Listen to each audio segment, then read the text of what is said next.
Hey everyone, Maya here, and today we're going to talk about the SNAP. Now, not the one you do with your fingers. It's going to be the one we do with our guide tube, the one we do with our bloodletting needle technique, and the one we do also with our pediatric shonishin. So without further ado, we're going to get into this week's Live Wednesday, talking about, of course, everything to do with Japanese acupuncture, moxibustion here on ShinKyu University. Please do not forget to like and subscribe, hit the little bell to be notified of future videos coming on to the YouTube channel here at ShinKyu University. And of course, if you're interested in getting live one-on-one mentorship and group mentorship, don't forget to definitely go over to shinkyuuni.com, set up an interview to see if you're a good fit for the program. That's also linked in the description box below.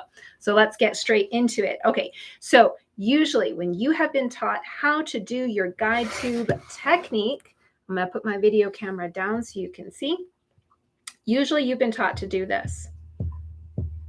And that's all you do. So you take out your needle. So let's just do a reload real quick, and you go bam, and you hit it in, and then you're done. You're like, I'm good. What's wrong with that? Well, there's a few things wrong with that. First of all, if your needle is super thin and refined, you can actually bend your needle by pushing it in too quickly. Two, you actually can cause a lot of pain and injury to the tissue when you insert it too quickly and too abruptly, because you're essentially, I call it throwing darts at the client.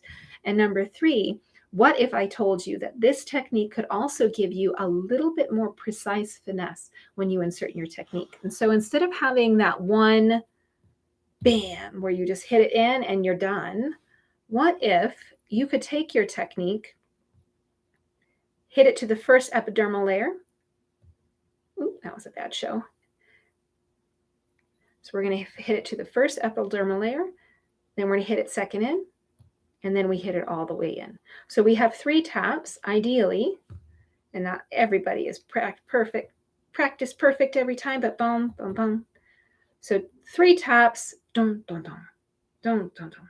And 3 taps get you 3 stages in every single time you do this technique. Now, for this technique, there's a very specific practice that you can do that is super easy. All you need to have is a guide tube, or you can have a nail, or if you have a teishin tool, awesome. If you don't have a teishin tool and you want one, you can go to shinkyuuni.com, and I have some great ones, by the way, for sale. Okay, so the first thing that you're going to want to do, I'm going to actually stand up to show you this. So we're going to stand up and we're going to put our teishin in front of our dantian, because that's where it should always be. And then we're going to take our our sashide, which is our dominant hand. For me, that's my right. And I'm going to practice my tapping. Now notice with my tapping, sorry for looking up at me, by the way, guys. Notice with my tapping that, first of all, I'm always going to be tapping with the pad of my index finger, right? I'm never tapping with my knuckle. I'm not tapping with the side of my finger, nor am I tapping with the top of my finger. Always tapping with the pad of my index. And when I'm tapping, I'm really emphasizing this takeoff, not the landing. So this is painful. This is darts. We don't want to do this. We want to have a tap off, essentially, rather than a tap on. And so how you're going to do that is, instead of using your index or your wrist or your elbow or your shoulder, or even your chest, right? We're going to move from our dantian. And when you do this, you should actually hear a little bit of a thunk, thunk, thunk, thunk, thunk, thunk, thunk, thunk. Now, as you're doing that, I highly recommend getting on a metronome. And then when you're on that metronome, set it to like 150 beats per minute. You can get one for free here on YouTube. Just put a metronome in 150. That's really fast initially. So I might suggest starting at like 120. So the reason why we have a metronome at 150 is, and I'm pretty sure it's 150, is that's like the best rate for a newborn in pediatric shonishin acupuncture. Don't quote me on that. I need to relook up my numbers just to make sure I'm spot on. Pretty sure it was 150. But how we can use this technique to work on our bloodletting and on our shonishin techniques. Well, so we've already gone over, and I know I'm holding this a bit high, but just for the camera, we've already gone over tapping in. Now, right now, because I'm holding this so high, which is not ideal for my posture, I'm only bringing my sashide, my dominant hand, up to about my nose. But ideally, my oshide, which is my non-dominant hand, should be by my belly button. And then my dominant hand should be coming up to about my clavicle height. Okay.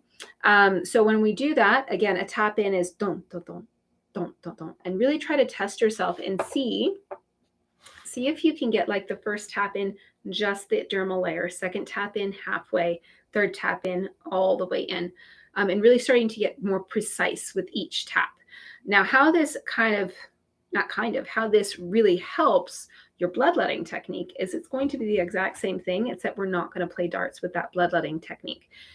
Instead of just pushing it in, right, which is actually quite painful because now we're pushing through the tissues. Instead, what we're going to do is we're going to line it up. Now, there's a specific way to hold your bloodletting tool. I'm not going to go into that in this live, but if you're interested, put it in the comments and I can go over it in another one. So we're going to hold our tool at a point, and then we're going to place our tool and snap up. So it's just a gentle snap. And that snap up, depending on how much you snap, how much you turn your hand here, is either going to make a deeper cut and a wider cut, or it's going to make a more shallow cut and a thinner cut, right? Especially if you're using a lancet tool in particular. Now, if you're using one of those diabetic pins, be really careful about the direction in which you're holding it, because there's actually a side of that diabetic needle that's shaped a lot differently, and that can cause more pain because it's supposed to be facing this flat side of the needle. It's kind of hard to see on video. There's a round side that's up now and a flat side that's up now. Flat side should always be facing you, essentially. Now, saying that, when we take this and put it into our shonishin, our pediatric technique, it's going to look a little bit different, but pretty much the same thing, in that we're going to, instead of, and this is a shonishin, pediatric tanioka style technique to be specific. It's a brushing technique, and we're going to, in a football hold, instead of landing, which is very abrupt to the skin, especially for a newborn, right? That's a lot of extra treatment that you don't need. Instead of doing that, we're going to softly land and emphasize the takeoff. Emphasize the takeoff, emphasize the takeoff. So it's this exact same motion, just in a slightly different sense of it. Now, if you're interested in having me actually look at your practice, which I highly suggest you have me do, I very much would love to have you within ShinKyu University, because that's the kind of thing that we do every single week to make sure that your practice is where it should be. So we do that not only through a Facebook group that's dedicated to students, but also through a live Zoom call that happens once a month just for acupuncture, as well as others, and then in-person workshops. I have an in-person workshop coming up in September for Moxa, for those of you who are interested, here in Denver, Colorado. I would love, love, love to have you. All right, so that's it for today's Live Wednesday. If there's anything that you would like to add, ask questions about, please do put them in the comments below. Would love to hear your feedback on today. Do not forget to like, subscribe, hit that little bell to be notified of future videos.